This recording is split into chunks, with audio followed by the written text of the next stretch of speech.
तो सच में अगर आप चाहते हैं कि हम मोक्ष की ओर बढ़ें, मुक्ति की ओर बढ़ें, तो 3 काम जरूर करना। नंबर 1 श्रोतव्यम, नंबर 2 कीर्तितव्यम और नंबर 3 स्मरणतव्यम। 3 बातें याद कर लेना। श्रोतव्यम, आप भाव से सुनना, श्रद्धा के साथ सुनना। और जब श्रद्धा के साथ सुनेंगे, बड़ी आस्था के साथ सुनेंगे, तो आपको आनंद आएगा। कथा को भाव से सुने, सत्संग को भाव से सुने।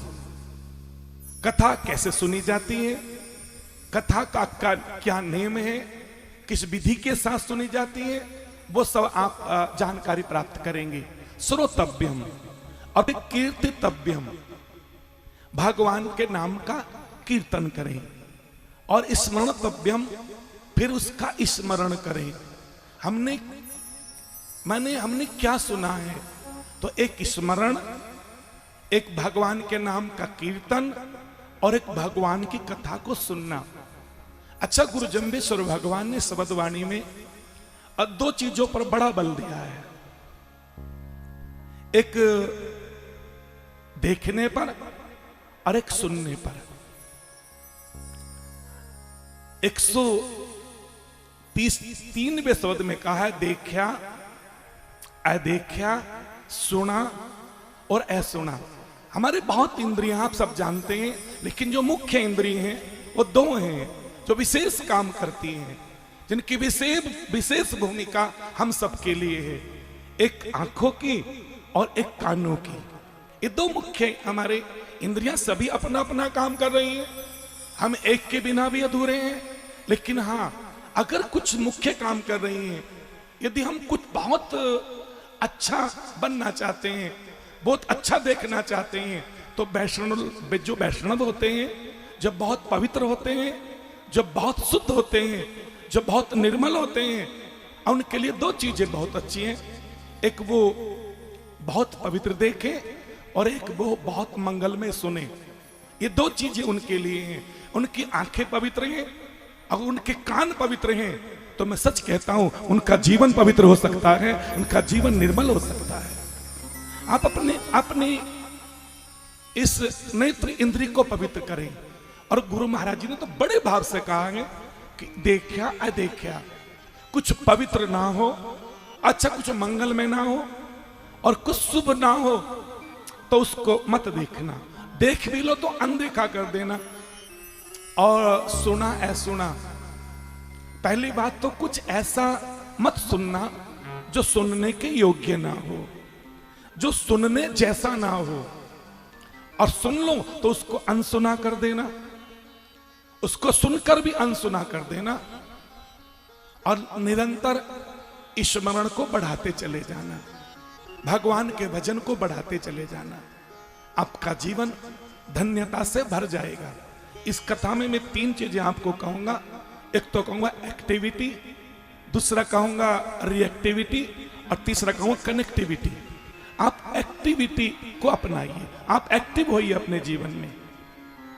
पूजा पाठ के लिए एक्टिव होइएगा, अपनी धर्म पालना के लिए एक्टिव होइएगा। आप निरंतर अपने धर्म के प्रति आस्थावान होइएगा, श्रद्धावान होइएगा। और सच में सबसे अगर हमारे पास कोई बहुत कीमती चीज है तो हमारी श्रद्धा है। हमारी श्रद्धा अपने संतों के प्रति, अपने गुरुओं के प्रति, अपने ग्रंथों के प्रति, अपने धर्म के प्रति, अपने नियमों के प्रति हमारे अंदर श्रद्धा होनी चाहिए। श्रद्धावान लभते ज्ञानम। अगर श्रद्धा है तो हमारा ज्ञान दिनों दिन बढ़ता चला जाएगा। अच्छा, श्रद्धा का अभाव है नहीं है तो कहते श्रद्धा 3 तरह से आती है, संगजा, एक स्वभावजा और एक शास्त्रजा। तो आप अच्छी संगति करें। संगजा, ये भगवान का जो सत्संग है, ये अच्छा संग है, उत्तम संग ये सुसंगु है। सुसंग कोई है, संग तो जीवन भर करते हैं, लेकिन सुसंग कभी कभी करते हैं। ये संतों का संग, ये सुसंग है, ये मंगलमय संग है, ये पवित्र संग है। ये आपको बहुत महानता की ओर लेकर जाएगा, ये आपको बहुत अशुद्धि और पवित्रता की ओर लेकर जाएगा। तो इसलिए ये उत्तम संग आप कर रहे हैं। एक्टिविटी जीवन में हो, एक रिएक्टिविटी जीवन में हो, और तीसरी कनेक्टिविटी। सच में आप कभी अपने शब्दों के साथ कनेक्टिव होइएगा। कनेक्टिविटी, अपने शब्दों के साथ जुड़िएगा, अपने नियमों के साथ जुड़िएगा। और एक और बात कहनी चाहता हूं, अपने धामों के साथ जुड़िएगा, लालासर शास्त्री के साथ जुड़िएगा, इन महान आचार्यों के साथ जुड़िएगा।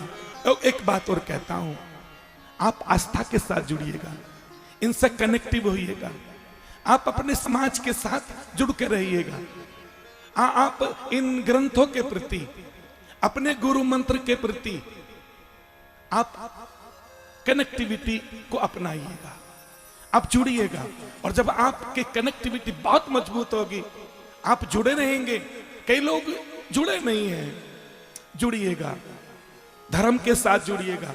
और सच में आपसे कहता हूं, ऐसा कहते हैं विज्ञान के लोग कि जैसे आपने थोड़ी शुगर अपनी जिह्वा पर रखी, थोड़ी शुगर, थोड़ा मिष्ठान अपनी जिह्वा पर रखा, उसी समय आपकी जिह्वा पर मीठा रखते ही इंसुलिन बनना प्रारंभ हो जाता। उसी समय तत्काल आप जैसे जुड़ते हैं अपने धर्म के साथ, और जैसे धर्म के साथ जुड़कर अपनी शब्द वाणी से जुड़ते हैं, आप उन तिसनियों में से जुड़ते हैं, उसी समय आप में एक बड़ा परिवर्तन दिखाई देता है, एक बड़ा बदलाव दिखाई देता है। इतना बड़ा बदलाव दिखाई देता है कि आप उसको अनुभव भी करते हैं। आज मैं केवल एक प्रेरणा से भरे शब्द की व्याख्या करूंगा, ताकि मुझे फिर इन 3 दिनों में मैं उसी के इर्द गिर्द रहकर अन्य शब्दों की व्याख्या कर सकूं।